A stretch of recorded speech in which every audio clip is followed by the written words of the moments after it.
جوائز الكاف 2023 حضور وازن للمغرب في اللائحة النهائية. عرفت القائمة النهائية للكونفدرالية الإفريقية لكرة القدم كاف حضوراً وازناً للمغرب في القائمة النهائية لجوائز الأفضل في إفريقيا للعام 2023.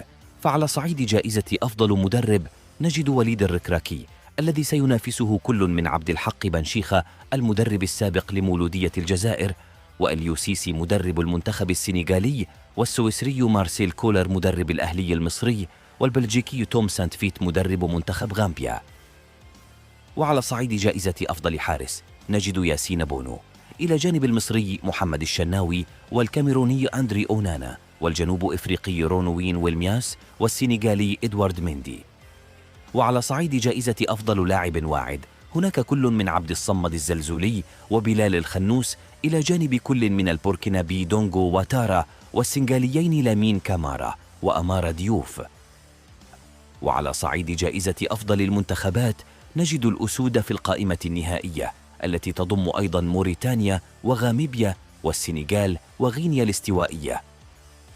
وعلى مستوى جائزة أفضل الأندية هناك الوداد الرياضي، إلى جانب كل من الأهلي المصري ومولودية الجزائر الجزائري ويونغ أفريكانغ التنزاني وماميلودي سان داونز الجنوب إفريقي. وعلى صعيد جائزة أفضل لاعب المحلي هناك لاعبان من الوداد، يحيى جبران ويحيى عطية الله، إلى جانب كل من الجزائريين أيمن مهيوز وزين الدين بلعيد، والكونغولي فيستون مايليه، والمصريين محمود عبد المنعم ومحمد الشناوي، والناميبي بيتر شالوليليه، والجنوب إفريقي بيرسيتاو، والتونسي علي معلول.